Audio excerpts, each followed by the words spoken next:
Hi guys, welcome back. So I'm excited. We've got the team out for the British and Irish Lions against the Emirates Lions, the first proper tour game. Now clearly this selection is to try and get lots of people game time. Some interesting combos which we'll go through, not least the Russell and Farrell combo. And you will establish some pecking orders after this game, as the majority of players will have played after this game, and then of course a load played in the Japan game before. Now, what is going to be disappointing about all these midweek games, if you want to call them that, but the tour games, the non-test games, is that there's going to be no Springboks probably in their teams, which is a shame because they'll be a little bit weaker. Plus, you won't get to see players fighting for their spots in the Springboks team through these games. Like I remember Heinrich Brosseau, his amazing performances got him into the test series, so we're not going to see that, which is a shame, but I still expect some really good games. The other thing that was a bit of a surprise is no rest for the Exeter boys. They are straight in, off their long season, in you go if you want to be involved. Now, I was wondering if he'd spread it out a little bit further into the third game, but then thinking about that, there's not many games to go until the actual test matches, so I think he wants to get as many people, just chuck them in now in these first two games. Then it's about meritocracy, trying to work out combinations, etc. So I think that's the right call. A little bit harsh on those guys without a rest, but that's just how it is. So let's go through the team. The front five, very English heavy. We've got Wyn Jones there as the sole Welshman. Then George Sinclair, Toje and Hill. So these guys should have a lot of synergy together. A good unit there, real good understanding. That will help certainly. Into the back row though, that's the main point of interest. Now, Laws is at 6. Now, maybe that's tactical. They want to see this big 6 play, an extra second row in there, extra line-out option.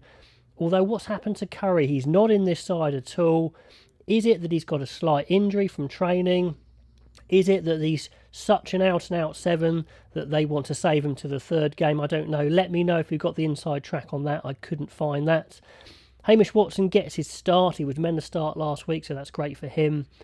And as we discussed, Faletau does get moved to 8, which is great because he didn't have a good game last time out, but he was well out of position, so big chance for him. But if he shows poorly again, then obviously that's 2 poor games in a row, but unlikely that Faletau will do that.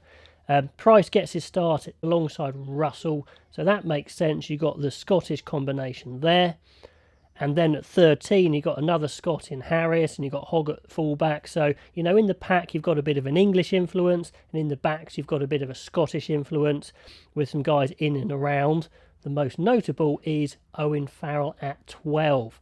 Absolutely fascinating. Like I've said, I think it will work fine. The one thing that I'm going to watch out for is, let's say Russell does something crazy and it doesn't work. And what will Farrell do? Will he have a go at him for it? I doubt it in this game, to be honest. But I can really see them chopping and changing who's first receiver. It could be excellent if they get some good front football. Let's see. Then in the back three, Adams, the only repeat performer in the backs there. So he gets another shot, which is good because he had a decent game against Japan. If he has another strong game, that puts him in good stead. Exciting, we get to see Lewis Rees-Zammit, strutting his stuff on the biggest stage of all. Let's see if he can make a performance like he does for Wales.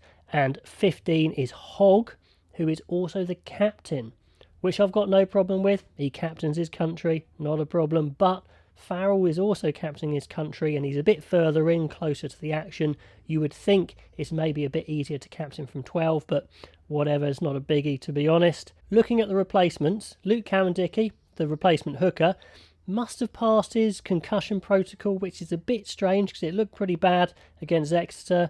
But, let me know if you think that one's a little bit suspect. I'm sure he's passed it, but, should he be allowed to pass it that quickly, I guess, is the question. Anyway, he's on the bench. Mako and Xander Fagerson. I feel a bit sorry for Xander Fagerson. He was going to start the last match, and now he's only on the bench this match, but he did have a slight back issue, I think.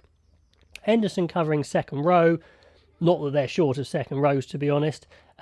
Sam Simmons is on the bench there, so can't wait to see him come on. Then Gareth Davis will have to wait a bit and finally get his first crack at 9.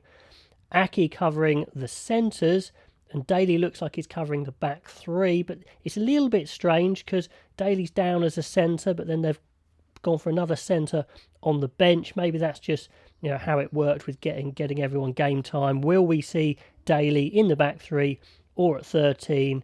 I don't know. It's going to be an interesting one. I've got a sneaky feeling we're going to see him in the backfield, in the back three, to be honest, even though he's down as a centre. But we shall see. Anyway, guys, can't wait for this game. Let me know what you think of the team and how it's going to go, and especially how that combo of Russell and Farrell will fare. And I'll catch you guys next time.